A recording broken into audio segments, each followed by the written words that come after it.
우리가 성경에서 믿음을 이야기할 때 히브리서 11장을 믿음장이라고 말하죠. 그리고 1절에 믿음은 바라는 것들의 실상이요 보이지 않는 것의 증거라고 했습니다. 그때 믿음의 단어 헬라어는 피스토스란 단어를 쓰는데 신실함입니다.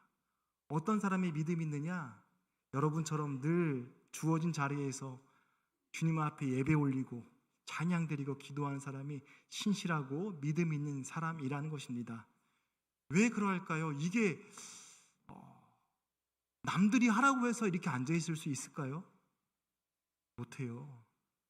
믿음도 은사고 또 믿어지는 게 은혜라는 것입니다.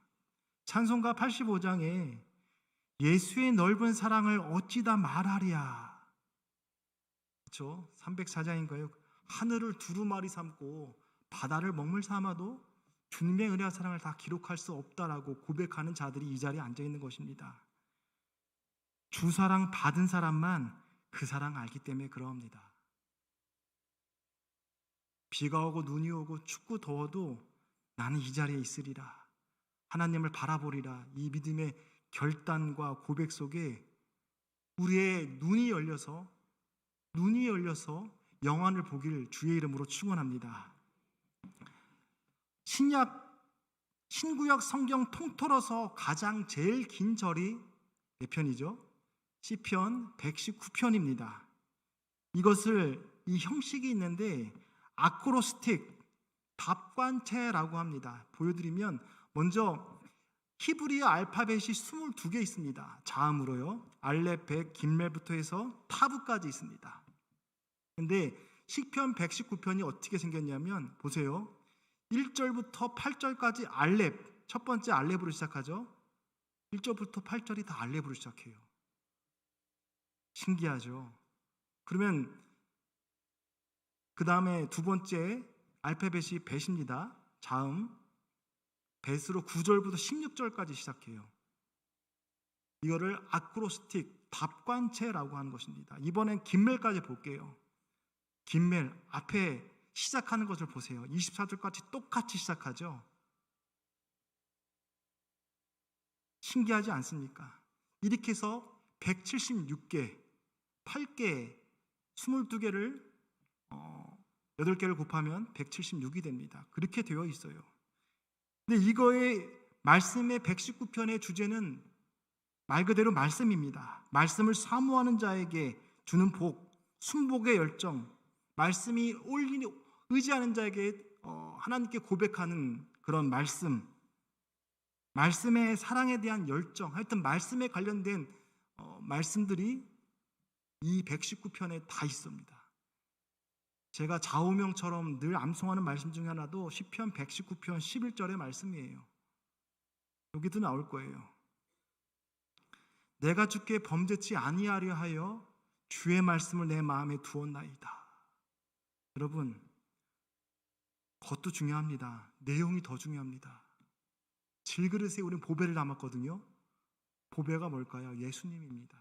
질그릇은 약해요. 약할 때 강함됩니다. 내가 범죄치 아니하려고 주의 말씀을 두는 것입니다. 이 아크로스틱, 답관체가 의미하는 것이 무엇일까? 세상 밖은 부조리합니다. 세상 논리로는 이해할 수 없는 것들이 너무나 많습니다. 혼돈의 세계, 어둠의 역사, 죄의 역사가 세상인 것이죠. 그러나 하나님 안에 이렇게 아름다운 것이 있다라는 것입니다. 주의 말씀 안에 있을 때 얼마나 아름다운지 보라는 것입니다.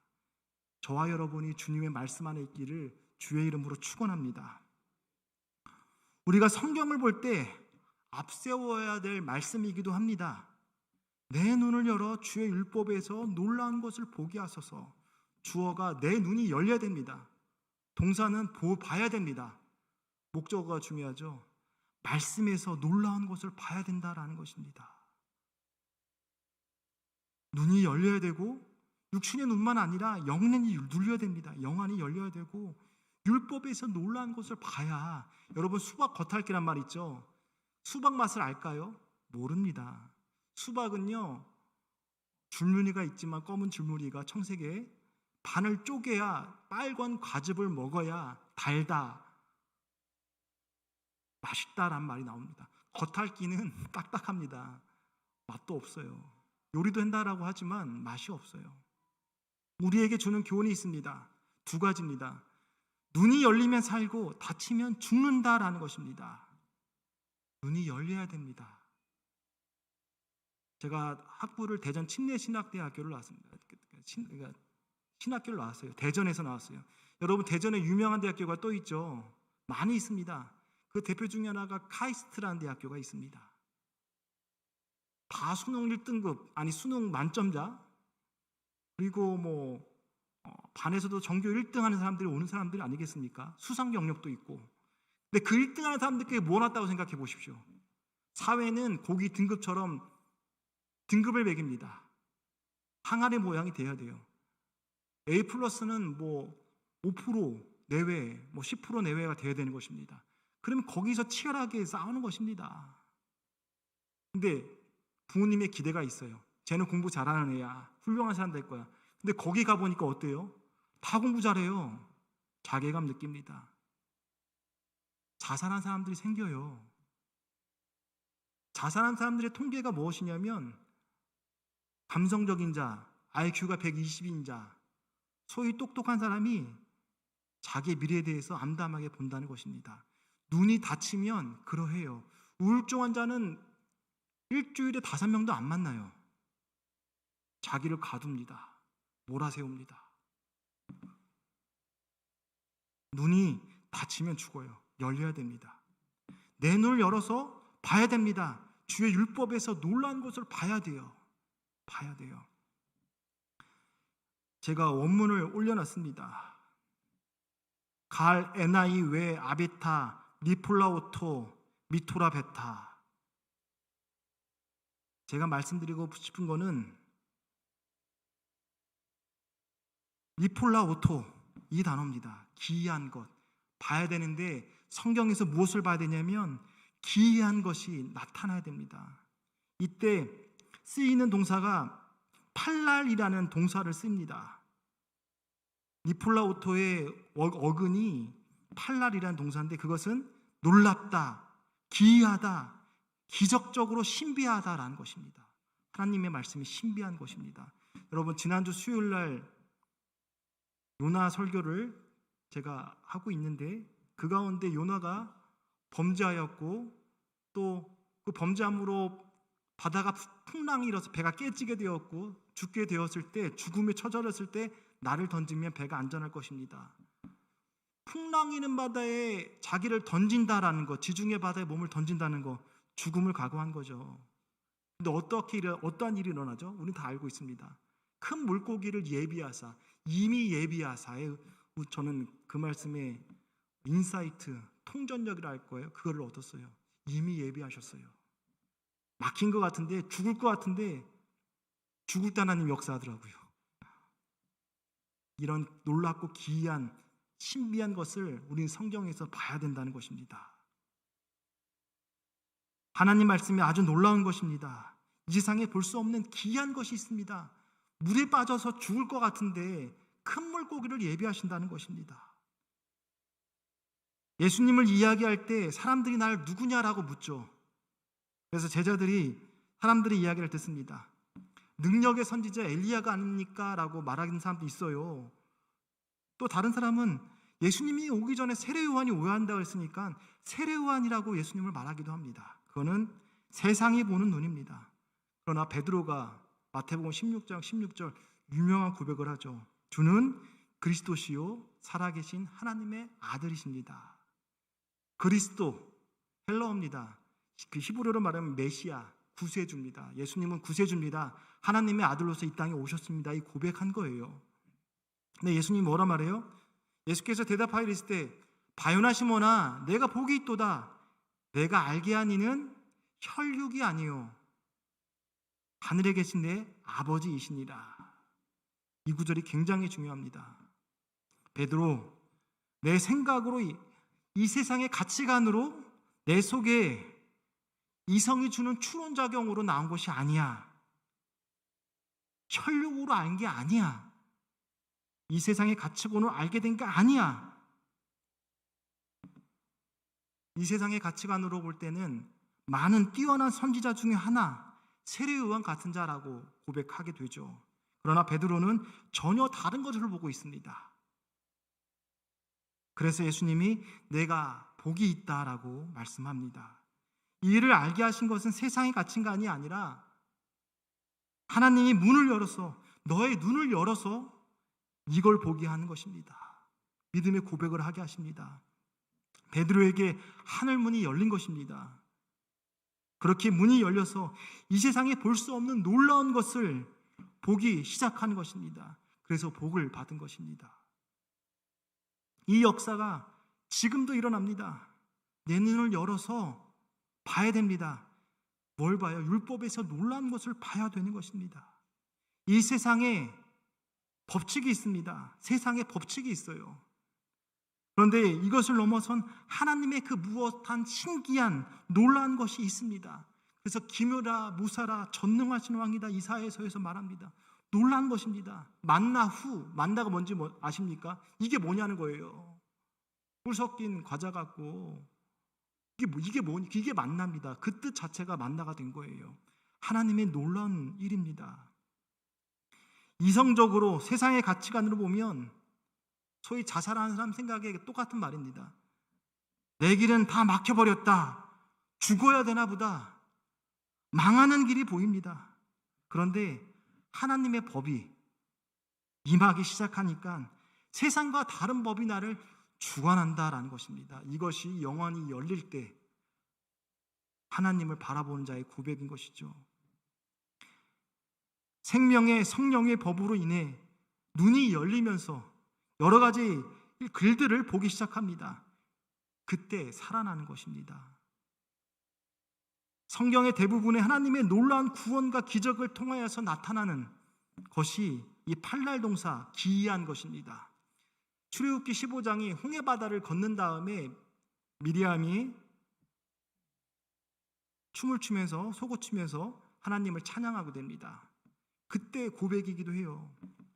여호와여 신중에 주와 같은 자가 누구이니까? 주와 같이 거룩함으로 영광스러우며 찬송할 만한 위엄이 있으며 기이한 일 나옵니다. 여기서 또 기이한 일을 행한 자가 누구리이까? 10가지 심판을 받았어요. 이집트에 그들이 말하는 신들과 하나님이 부딪혔어요. 이집트의 신들은 아무런 힘이 없었고 철저하게 망하게 되죠. 참된 신인 하나님만이 참된 왕이 되었고, 그리고 그 일로 인하여서 장자의 죽음으로 인하여서 출애굽합니다. 애굽 왕이 바로가 정신 차리죠. 잡아들여야 되겠다. 기맘이 말을 타고 쫓아갑니다. 말을 타고 쫓아가요. 걷는 사람, 여성도 있고 어린아이도 있습니다. 걸음이 빠르지 않아요. 적게 잡아야 200만 명인데 그들은 군인, 젊은 사람들이 마차 타고 쫓아가요. 앞에는 홍해바다입니다. 뒤에는 적군이 쫓아오고 있어요. 어떻게 해야 될까요? 하나님께서 지팡이 들어서 바다에게 지시하라고 합니다. 하나님께서 바람을 불게 하셔서 바다가 갈라지고 그 바람으로 해서 물기둥이 세워지고 마른 땅을 걷게 됩니다. 그들이 쫓아오니까 하나님께서 바람으로 또 막으십니다. 다 나온 다음에 그 막고 있는 바람까지 풀리게 되니까 그들이 쫓아옵니다. 그 다음에 어린아이들까지 다 나온 다음에 물이 덮이면서 그들이 다 익사하게 되는 것이죠. 그래서 기이한 일을 행한 자가 누구냐라는 것입니다. 신중의 두와 같은 자, 거룩함으로 영광스러운 자, 위엄 있는 자 누굽니까? 이렇게 기이한 일 누가 일으킬 수 있습니까? 라고 고백합니다. 세상의 법칙으로 불가능해요. 그런데 하나님이 이스라엘 백성들을 출애굽을 이루어내십니다. 그때 나온 단어가 기이하다라는 것입니다. 참 기이한 일이 이 세상에 많습니다. 세상 법칙에 넘어선 그 무엇이 있습니다. 그것이 바로 기이한 일인 것입니다. 시편 98편 1절에도 기이한 단어가 나옵니다. 새 노래로 여호와께 찬송하라. 그는 기이한 일을 행하사 그의 오른손과 거룩한 팔로 자기를 위하여 구원을 베푸셨음이라. 새 노래로 찬양할 수밖에 없는 이유, 우리에게 행하신 놀라운 기적적인 일을 체험하고 있다는 것입니다. 하나님이 예전에만 역사한 게 아니라 지금도 역사하고 있구나, 날로 새롭구나, 그래서 새 노래로 찬양하는 것입니다. 하나님이 구원의 큰 팔, 역사하는 그 기이한 일로 우리에게 체험을 주셨어. 새 노래로 찬양할 수밖에 없어. 기이한 일을 행하셨기 때문에 그래. 또 118편 21절부터 23절도 내가 고백합니다. 주께서 내게 응답하시고 나의 구원이 되셨으니 내가 주께 감사하리이다. 건축자가 버린 돌이 모퉁이의 머릿돌이 되었으나 이는 여호와께서 행하신 거이요 우리 눈에 기이한 바로다. 또 기이한 단어가 또 나옵니다. 여기서 건축자는 전문가를 말합니다. 세상의 성공자를 말하겠습니다. 이 사람은 좋은 돌과 나쁜 돌을 구분할 줄 압니다. 좋은 돌을 가지고 머릿돌을 삼는 것이겠죠. 그런데 세상의 가치관이 볼 때, 전문가가 볼 때 버린 돌입니다. 쓸모없다고 모퉁이 돌이라고, 몽돌이라고 버렸습니다. 그런데 주님이 그 몽돌을 가지고 하나님 나라의 주춧돌로 삼아 버리십니다. 세상에선 이런 일이 없습니다. 세상의 시너지 효과, 경제 용어입니다. 좋은 곳과 좋은 곳이 만나야 특별한 것이 나온다는 것입니다. 그렇죠? 정주마 같은 것도 비싼 말, 같이 그 비싼 말을 가지고 교배해야 좋은 DNA를 가진 말을 얻을 수 있는 것처럼 세상은 그러합니다. 근데 하나님의 법에서 이런 일은 없는 것입니다. 우리의 상식으로 볼 땐 말도 안 되는 일입니다. 그런데 거기서 체험한 이스라엘 백성들이 기이하다라고 고백하고 있습니다. 주님이 사도된 자들을 택할 때 그러했습니다. 이 세상이 여리고 약한 것을 택하사 강하고 지혜로운 자를 부끄럽게 하십니다. 바울에게 실질적으로 이렇게 얘기해요. 형제들아 너희를 부르심을 보라. 육체를 따라 지혜로운 자가 많지 아니하며 능한 자가 많지 아니하며 문벌이 좋은 자가 많지 아니하도다. 그러나 하나님께서 세상에 미련한 것들을 택하사 지혜 있는 자들을 부끄럽게 하시려고 세상에 약한 것들을 택하사 강한 것들을 부끄럽게 하려 하시며 라고 했습니다. 그래서 하나님께서 세상에 천한 것과 멸시받는 것과 없는 것들을 택하사 있는 것들을 폐하시려라고 했습니다. 제가 좀 전에 시작할 때 내용이 중요하다고 했습니다. 그렇죠? 우리 질그릇, 연약한 깨지기 쉬운 우리 질그릇에 무엇을 담았어요? 보배, 예수님을 담았습니다. 참 보배 되신 예수님. 그렇기 때문에 가치가 있습니다. 내용물 때문에 그러한 것이죠. 천한 것들, 멸시받는 것을 없는 것들을 택하사 있는 것들을 폐하시는 것입니다. 누구 이름이 증거될까요? 하나님의 이름만 증거되는 것입니다. 사실 베드로 같은 분 그냥 버린 돌입니다. 여러분 생각해 보십시오. 예수님의 12제자 중에 배운 사람 누구 있을까요? 예루살렘 출신인 사람? 가룟 유다? 마태 정도일 거예요. 세리를 맡았으니까 머리가 있어야 될 거예요. 수에 빨라야 될 것입니다. 가룟 유다 예수님의 12제자 가운데 그 재정을 담당했어요. 그런데 나머지는 다 어부예요. 무식해요. 소위 말하는.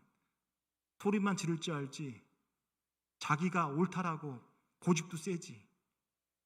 베드로를 생각합니다. 세상에 볼 땐 버린도예요. 그냥 평범한 사람이고요. 아는 게 없는 사람이에요. 근데 그가 성령을 받고 놀라운 일을 행하지 않습니까? 너는 그냥 그렇게 굴러먹다 죽을 사람인 줄 알았는데 주님이 세상의 가치관과 성공자에 버린 모퉁이도 같은 베드로를 주님이 들어다가 하나님 나라의 주춧돌로 삼으십니다.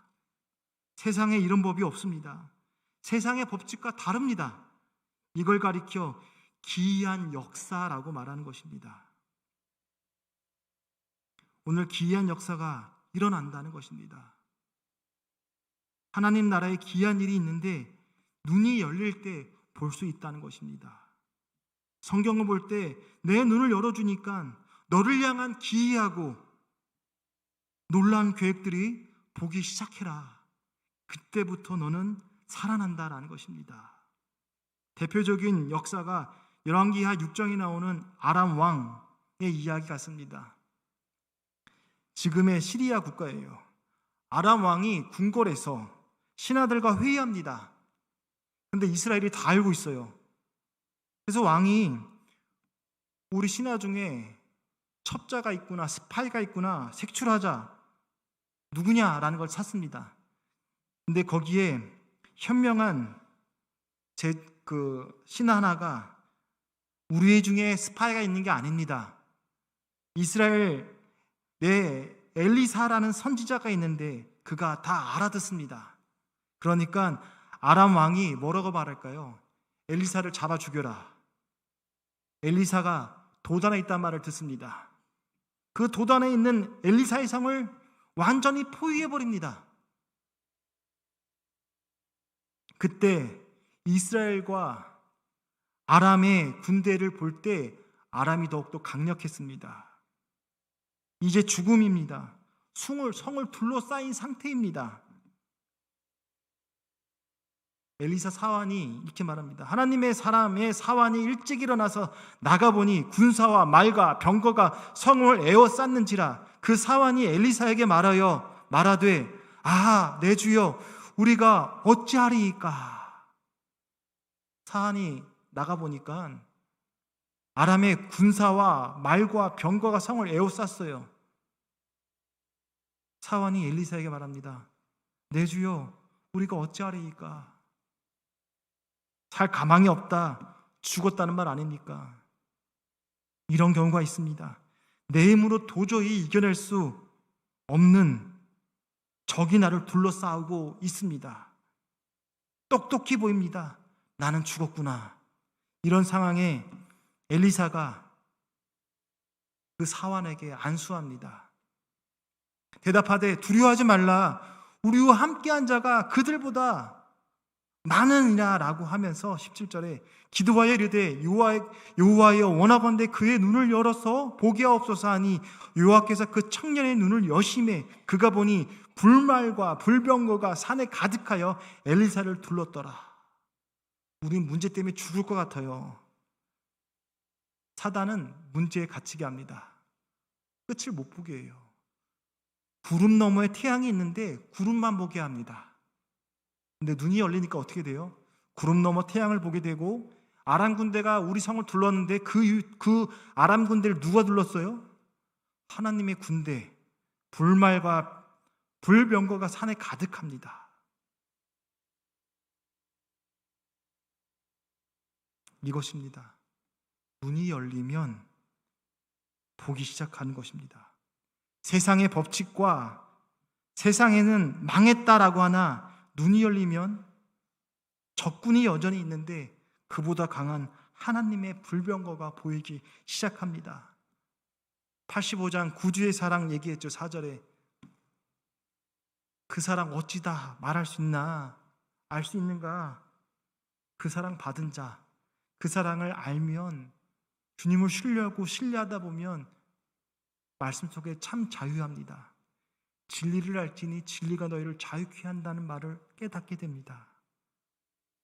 그래서 제가 피스토스라는 단어를 썼습니다. 믿음 있는 자는 신실한 자입니다. 사람이 뭐라고 해도 나를 깎아내리고 비방해도 흔들리지 않는 것입니다.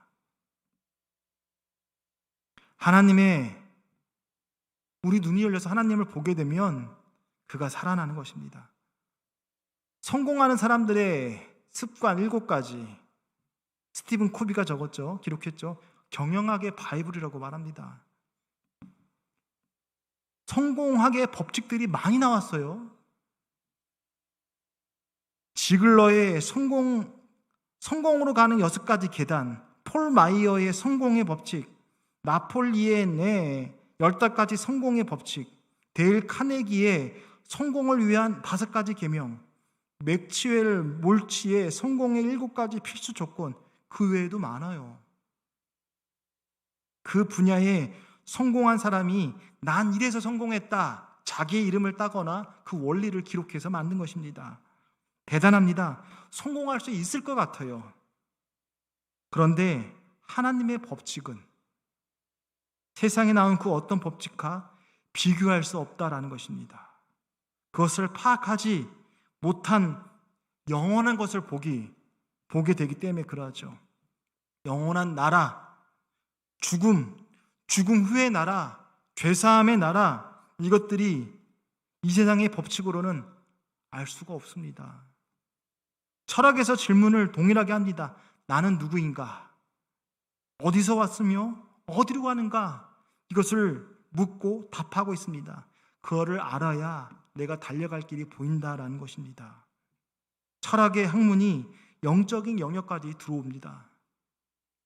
지금의 제일 화두되는 것이 무엇이냐면 핫이슈가 죽음을 어떻게 바라보느냐라는 것입니다.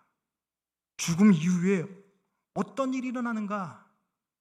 인문학자들은 죽음에 대해서 말할 때 에피쿠로스 학파, 그들이 학문을 가지고 죽음에 대해서 말합니다. 소위 에피쿠로스 학파는 쾌락주의입니다. 죽음을 이렇게 얘기합니다. 죽음, 영혼의 해체, 감각이 없다. 감각이 상실했다. 감각되지 않는 것은 우리가 아무것도 느낄 수 없다. 고로 죽음은 우리에게 아무것도 아니다. 영국의 천재 물리학자 스티븐 호킹도 똑같은 말 했습니다. 죽음이 뭐냐면 컴퓨터에서 소켓을 뽑는 것과 같다. 제로다. 아무것도 아닌 것이 된다. 감각이 없다. 똑같은 말입니다. 죽음이 뭐냐 하면 감각이 없어지는 거야. 감각이 없기 때문에 고통이 없는 거야. 그러니까 죽음을 두려워하지 마. 인간에게 하나님은 영원히 무서워할 뿐이 아니야. 사단이 못 보게 하는 성경책을 2개 뽑는다 그러면 첫 번째는 창세기입니다. 우리의 근원을 흔들어 버립니다. 진화론을 붙여서 헷갈리게 만들어 버립니다. 템테이션, 유혹해서 떨어지게 합니다.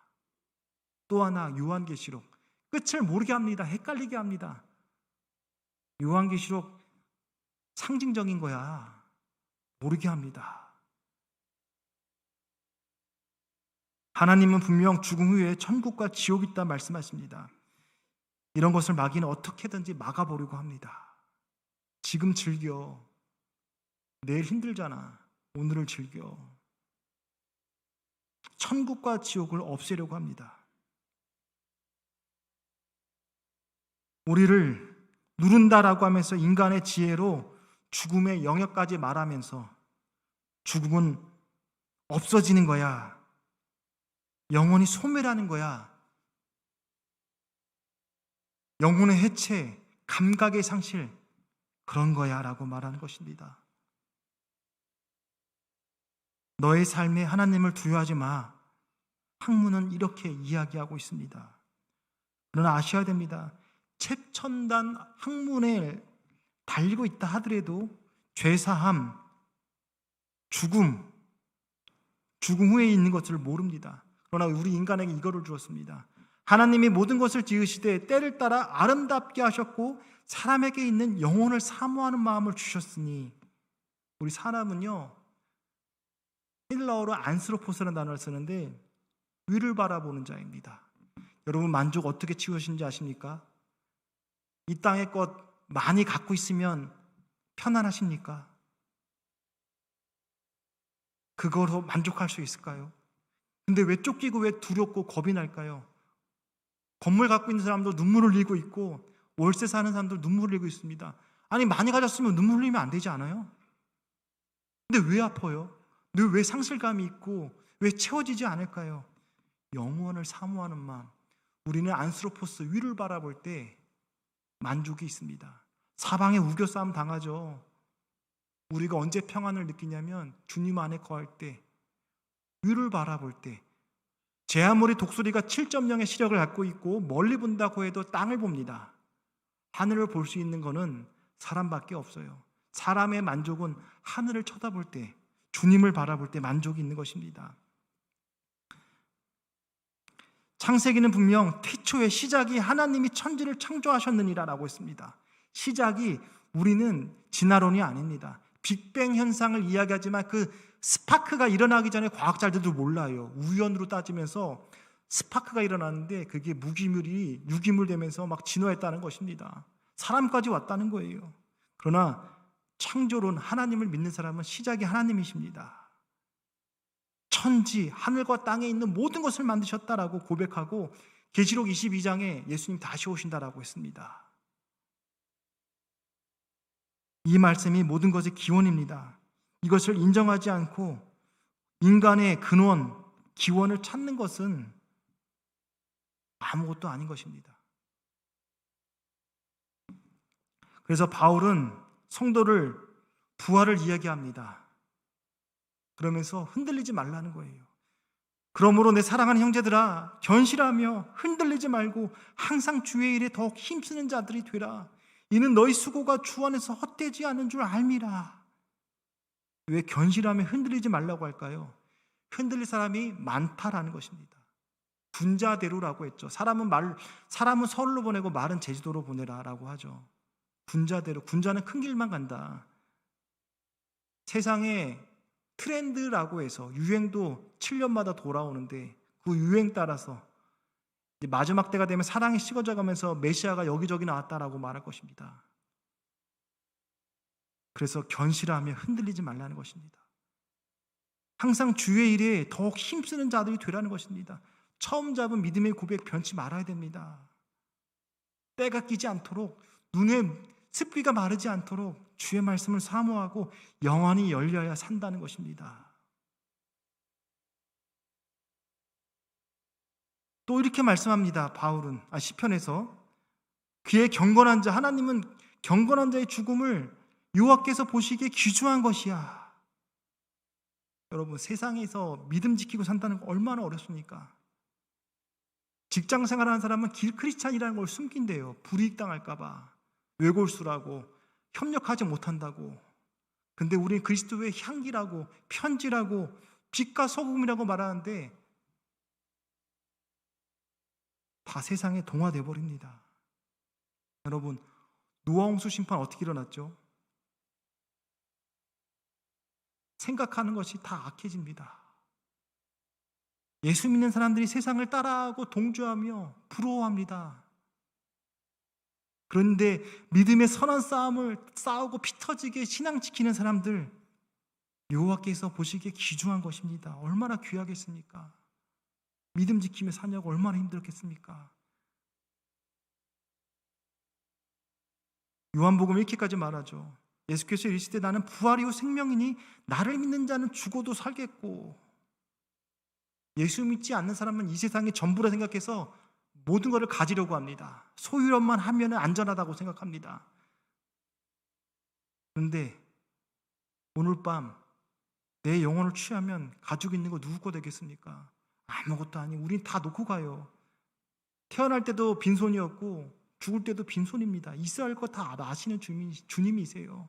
이 땅의 삶은 눈물로 대표되는데 우리는 나그네의 삶이고 저 천국을 바라보면서 영원한 영생이 있는 삶을 믿고 나아가는 삶인 것입니다.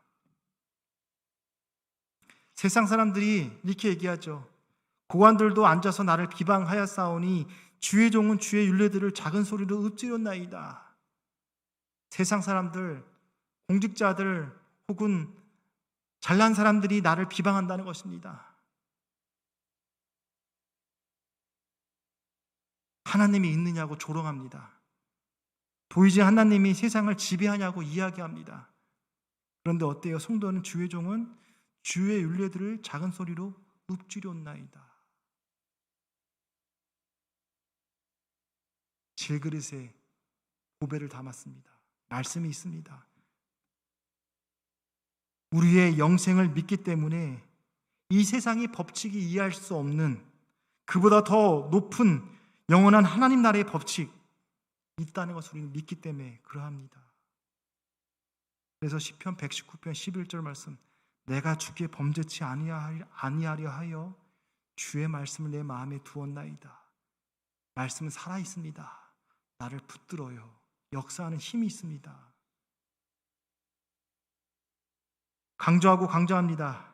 제일 행복할 때가 눈이 열려서 그것을 보기 시작할 때, 그때 비로소 살기 시작합니다. 역사가 일어납니다. 두 번째입니다. 짧게 하겠습니다. 성경으로 눈이 열려져야 한다는 것입니다. 119편 21절에 교만한 자, 주의 계명에서 떠난 자를 교만한 자라고 말합니다. 교만한 자, 하나님의 말씀을 가볍게 여기는 자죠. 사도행전에 부흥이란 말이 안 나와요.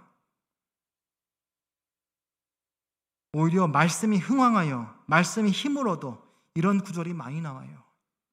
하나님의 말씀이 내 가정, 내 삶, 교회에 충만하게 될 때 역사하는 상태가 부흥입니다. 성령 충만. 그것이 말씀이 흥황하여 말씀이 힘을 얻어라는 것입니다. 말씀이 지배할 때라는 것이죠. 종교개혁을 할 때 세 가지를 붙잡았습니다.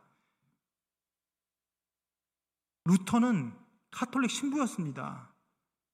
근데 카톨릭이 썩었다는 것입니다. 그래서 비텐베르크 성당에 95개의 방방문을 박아서 카톨릭이 잘못된 것을 고발합니다. 알립니다. 구텐베르크의 그 인쇄술이 개발되어서 이게 확산될 수 있었어요. 솔라 피데, 오직 믿음. 솔라 그라티아, 오직 은혜. 솔라 스크립투라, 오직 성경. 이것만 붙잡았습니다. 천주교는 의전을 중요하죠. 예전을 중요하죠. 화채설을 중요하죠.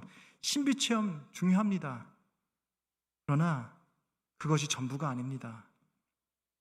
자기의 감정에 속아서 자꾸 체험과 주관적인 생각으로 얽매입니다.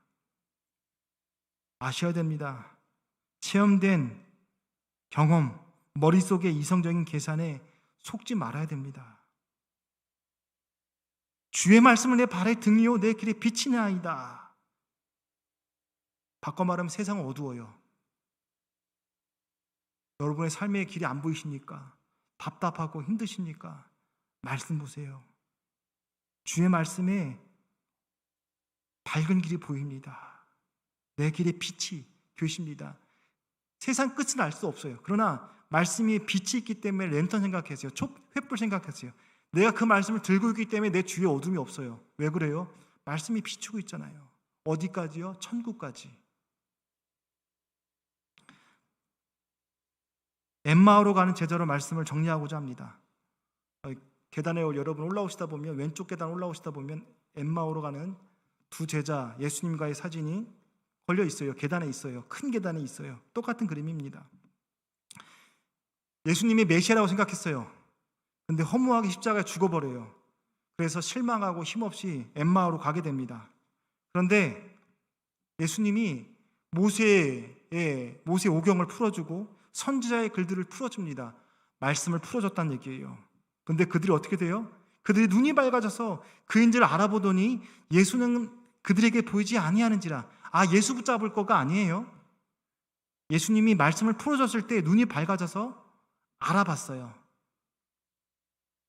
그들이 이렇게 고백해요.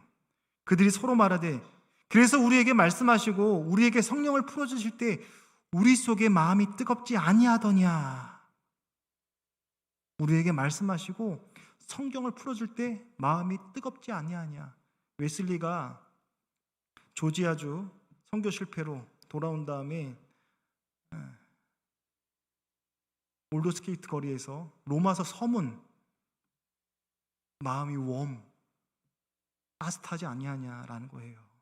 뜨겁지 아니하냐. 엠마오가 예수님은 없지만 말씀으로 뜨거워졌다는 것입니다. 제 목사로서 붙잡는 말씀이 이 말씀이에요. 하나님, 내가 하나님 앞에 배웠던 학문, 모든 영성을 통해 하나님의 말씀을 풀어준 자가 되길 원합니다.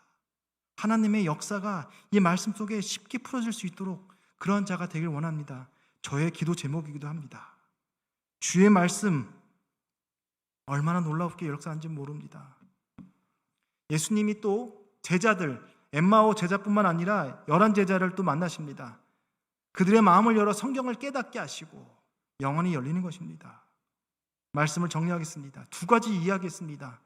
눈이 열려야 됩니다. 육신의 눈이 아니라 영혼이 열려야 됩니다. 하나님의 천군 천사를 봐야 됩니다. 아람 군대가 많이 우리를 둘러싸고 있고 죽을 것 같은데 눈이 열려서 하나님의 불병거를 봐야 돼요. 또 성경으로 눈이 열려져야 됩니다. 그때 살아납니다. 이러한 역사가 저와 여러분에 나타나기를 주님의 이름으로 축원합니다. 기도하겠습니다. 주님의 은혜와 사랑을 감사합니다. 우리에게 영혼을 열어주셔서 하늘의 것을 보게 하여 주옵소서. 하늘의 신비를 바라보게 하여 주옵소서. 그래서 우리가 정말 맛있는 고기를 먹으면 이제는 맛없는 고기 안 먹는 것처럼 우리가 세상의 첫날보다 하나님 나라 하루의 문지기의 삶을 살아가길 원합니다. 하루가 천년 같은 주님이시기에 우리의 삶이 주님 앞에 있습니다. 우리의 눈을 열어주시고 말씀으로 하늘의 기이한 것들을 보게 도와주옵소서. 감사드리며 예수님의 이름으로 기도합니다. 아멘.